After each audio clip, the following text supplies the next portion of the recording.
It is essential to hear God in the noise and confusion of this time. Otherwise, you are sure to be deceived. Welcome to Current Affairs with Sam Solon, as we explore the revelation of God in this season. We're resuming our discussion of the book of Revelation, and we are in the 13th chapter. Now, one of the things that has been asked is there a time frame, a timeline that might be applied to the events of the book of Revelation? And there's a clear sense of certain things happening before other things, but what is more the case is that the scene switches back and forth between several happenings at the same time. Two of the parallels are things happening in heaven, things being released in heaven, and their accompanying effects upon the earth. Sometimes they're the accompanying events in heaven, but also especially if we're talking about the release of things in heaven that are destined to affect the earth. So those are two of the parallelisms of the book. There's also the matter of things that are released with the effect upon the people of God in the earth, the ones who are protected, the ones who are sealed, and so on, and those who are not. There is also a third set of things, and that is how the things that represent the work of the enemy are evolving and reaching their apogee so that eventually they may be judged. But in the meantime, these are a secondary in the sense of the things from heaven affecting things on the earth, but things the work of the enemy is also affecting things on the earth, and it's affecting all of humanity, although it's affecting those who are subject to the things of the enemy, the cosmos, the systems of the cosmos, etc. How those things are affecting those who are defenseless against these schemes, and what effect they're having against the people of God. So there are all these layers of things that can appear to be confusing if you're a casual reader of Revelation, of the book of Revelation. Now, a secondary thing that I want to point out before we go any further is in the highly symbolic language of the book of Revelation, you will find astonishing references to Old Testament prophecies. And we'll center on several of these today, or in these broadcasts that are being recorded today. For example, the beast that is referred to in the book of Revelation, the 13th chapter, there's an identical reference in the book of Daniel, the 7th chapter.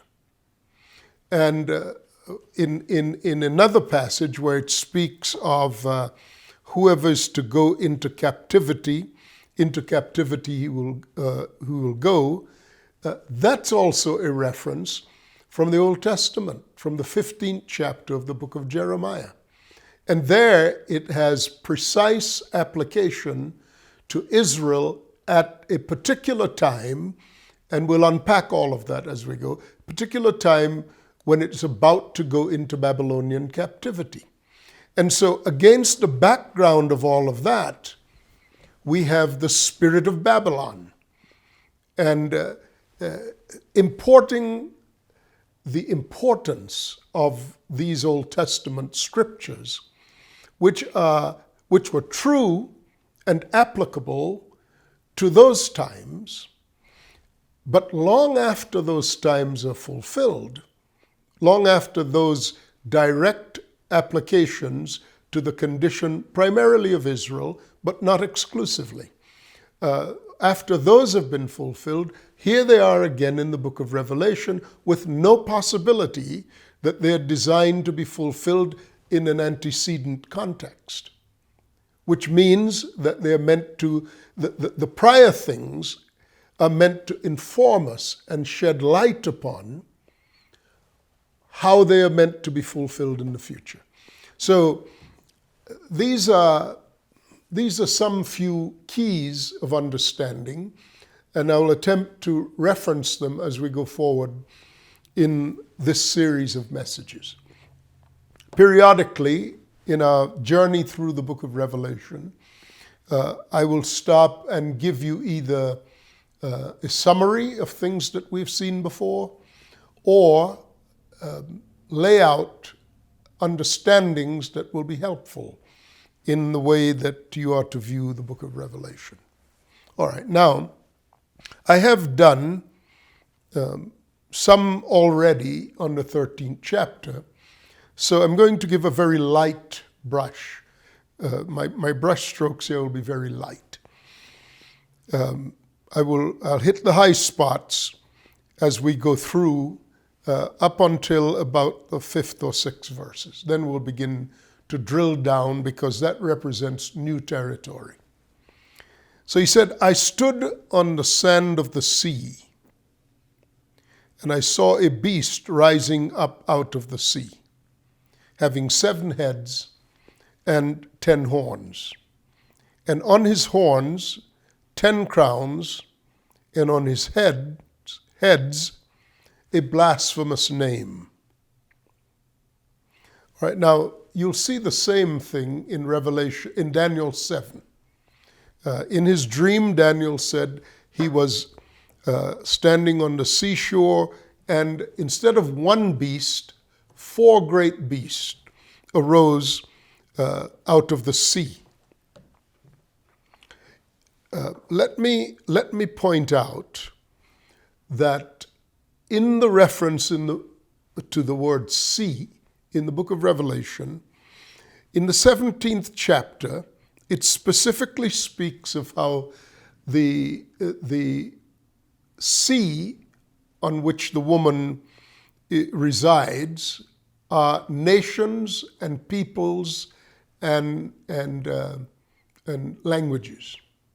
So the concept of the sea, as used here, references people.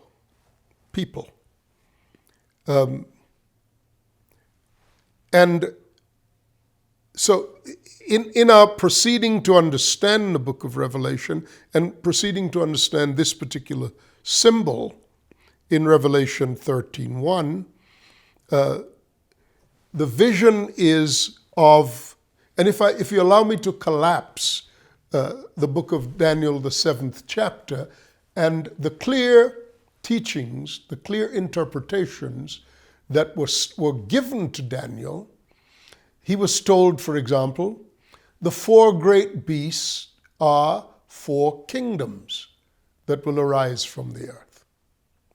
So the sea of humanity yields, in its particular references, it yields 4 great kingdoms. These beasts are no more and no less than kingdoms. As terrifying as they appear to be, and in their predatory nature, it is the manner in which kings of antiquity and kings in general, under the influence of the evil one, devise systems of rule which inevitably oppress people, and they rise out of the sea of humanity. All right? No, these are the low-hanging fruit. You don't have to really reach for these. These are ipso facto. They're plainly stated, even in the prophetic references. That's why I refer you to Daniel 7 for this understanding. And again, I have dealt in greater detail previously with these, so I am giving it the very lightest of touch. Now, the following verse, verse 2, he said, "Now the beast which I saw was like a leopard. His feet were like the feet of a bear, and his mouth like the mouth of a lion." You will remember in Daniel 7 and in his recall of the 4 great beasts that came up out of the sea, he said one was like a bear, or rather one was like a lion. The first was like a lion. The second was like a bear. And the third was like a leopard. And he gave greater details with respect to each of these creatures. And again, I have dealt with these before. So I referred to the earlier broadcast on this point. Now, you will point out, and aptly so, that John only sees one beast with 7 heads and 10 horns, whereas Daniel saw 4 beasts with 7 heads, but did not add the detail of 10 horns. That Daniel said the beast had 10 horns with 10 crowns on its head, but did not add the detail that it was 7 heads upon which the 10 horns were. So it is customary to think that in the reference of Daniel, all 10 horns were on a single head. John, however, in the Revelation, gives this additional detail that it has 7 heads and 10 horns, and 10 crowns on the heads. They both refer to one of the heads, or one of the horns, having a mouth that spoke blasphemous things. But I'll come to that. How do we account for the difference in the 2 narratives? Well, the key lies in the fact that John refers to the one beast that resembled a leopard, that had feet like a bear, had the mouth like a lion. But you'll also note that it's in the reverse order. That Daniel's vision was of the lion, that the lion came first, the bear came second, the leopard came third, was the third to appear, and then a fourth beast with the 10 horns, and that crushed and devoured its victims. It's very simple, really. Daniel was looking prospectively into history. And the first of the 4 kingdoms had not yet come, and looking prospectively into history, the first that would come of this type. You note that the 4th beast amalgamates the other 3. In other words, in the 4th beast, you see the prior 3. But you see them in the reverse order. And that tells you that whereas they're separated in Daniel, and they come in a progressive order of the lion, the bear, and the leopard, and then the beast with 10 horns, they had not yet appeared, or they were about to begin to appear. But in John, he's looking retrospectively, beginning with the 4th and final beast that he saw coming up out of the sea. When he looks back, when he looks retrospectively, he observes that in the one beast that he sees is the amalgamation of the prior 3 in the reverse order. So he's looking back. The nearest one to him would be, of course, the leopard. The furthest from Daniel would be the leopard. The nearest to Daniel was the lion. The furthest back from John is the lion. So it's the same beast, or it's the same four kingdoms amalgamated now into one. What should we learn from that? We should learn, and I'm going ahead of myself here, but I'll nail it down for you with absolute certainty. That Satan, who is referred to as that ancient serpent, the devil, Satan, who leads the world astray, the ancient serpent, we saw this from chapter 12, gave his power, his throne, and great authority to this beast. Now, what does that mean? It means that from the beginning, all of the activities of Satan, whenever they were crystallized in the form of a kingdom, had the same spirit to it.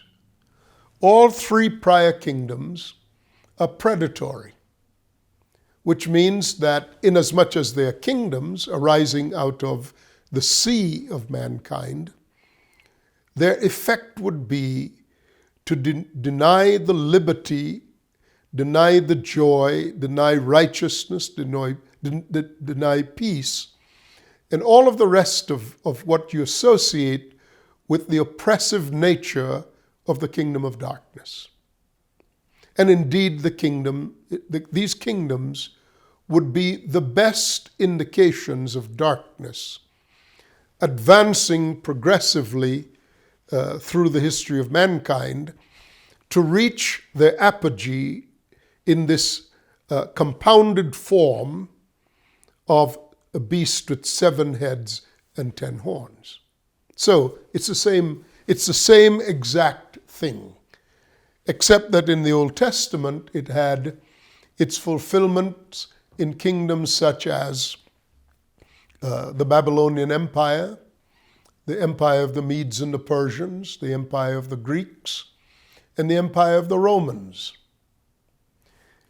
as preceding mega empires whose characteristics were consistent with what the fourth and final beast would be, a global kingdom, inasmuch as it is said that by Daniel that it crushed and devoured, oppressed and trodden down the whole earth. Now, the whole earth means the whole earth. No other prior kingdom had that level of hegemonic control over the nations of the earth. They were typically regional kingdoms. Even the Roman Empire was a regional kingdom. It had spread as far, it had actually extended itself beyond the borders of the empire of Alexander the Great. It had controlled more of the world. And it might be said that it controlled the known world at the time. But when these are prophetic scriptures and when God is speaking, he knows what the whole earth is.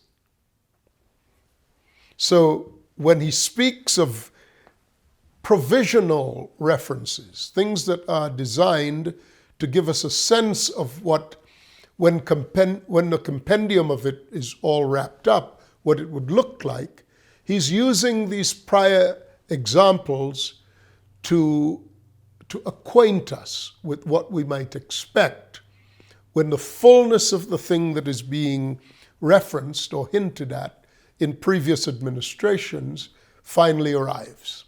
All right? So he said that this beast had 7 heads and 10 horns. Now, 7 is a critical consideration, 7 heads. That is, of course, the biblical number that implies completeness. I have said before, and I will lightly touch it here, the systems of the cosmos are the means by which Satan projects the power of his deception. And I've done extensive work on, and it's readily available on the website, on the cosmos, what the scriptures mean when they say, do not love the world, which is a compendium of systems orderly arranged under the sway or rule of the cosmocrator, which is a synonym for Satan. And this has been in operation from the very beginning. Now, at this point, I would like to remind you of the original prophecy with which everything began. This whole conflict between the evil one and mankind, and human beings. In the book of Genesis, chapter 3, you will find the following. And I'm laying this up here because it is so critically important as a framework for studying the book of Revelation, for studying the remaining chapters, especially the remaining chapters of the book of Revelation. The original prophecy was this. This is Genesis chapter 3, and I want to center on verse 15, because that's the central piece of this original prophecy. The context is that of Adam and Eve being called to account by God after they had sinned. So God speaks to the man has his answer. He speaks to the woman, she has her answer. And then he addresses the serpent. He doesn't give the serpent an opportunity to explain himself. It is as though he knows already what the serpent was up to.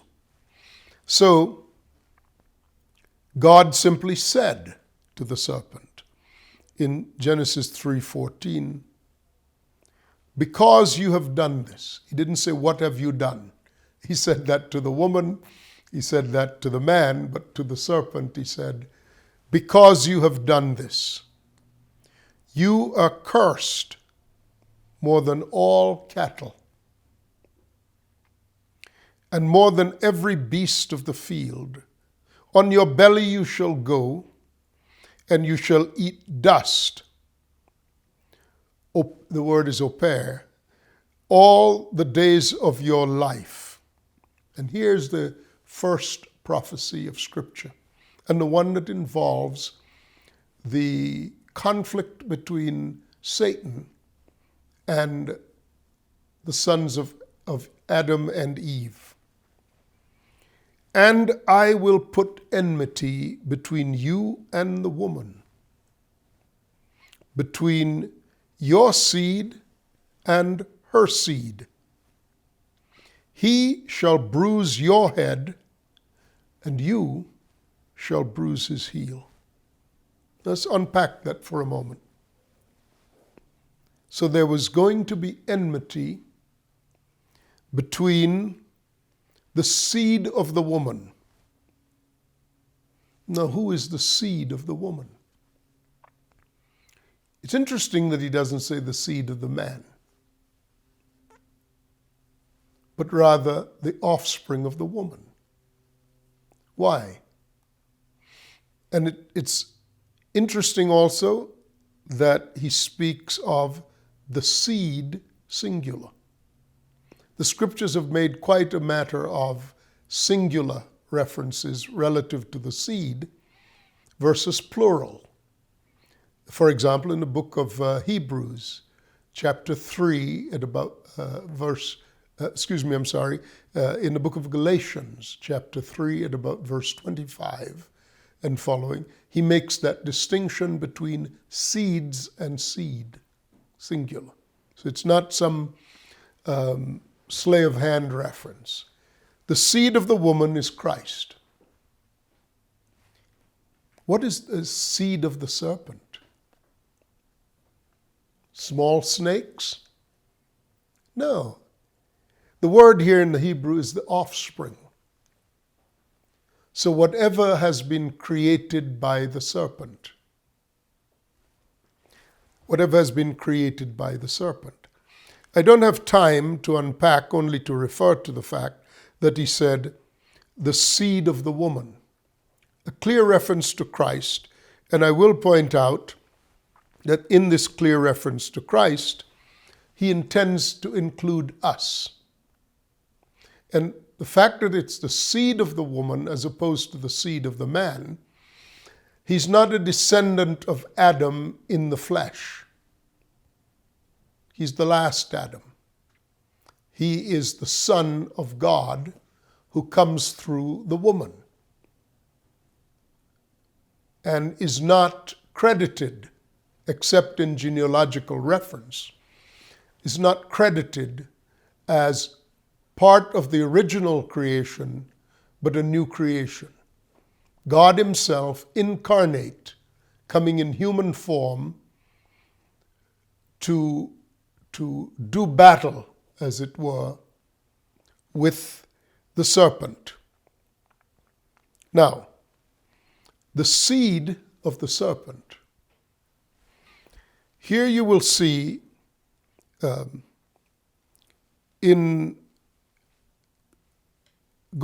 we go back just a bit to chapter 12, here is an interesting reference. It says, war broke out in heaven, verse 7. Michael and his angels fought with the dragon, and the dragon and his angels fought, but they could not prevail, nor was there any place for them in heaven any longer. So the great dragon was cast out. That serpent of old, who are we just reading about? The serpent of old, called the devil and Satan, who deceives the world, he was cast out, and his angels with him. Now, go to chapter 13. And here he says, concerning the serpent, it says, the dragon, namely the old serpent, gave his power, his throne, and great authority to the beast, to this beast. So the offspring of the serpent is this kingdom of 7 heads and 10 horns. So it is destined to wage war against Christ and those who are in Christ. So we set it up, and in the next message and messages, we will proceed to deconstruct it further. I'll talk to you then. I'm Sam Solon. See you then. Bye-bye.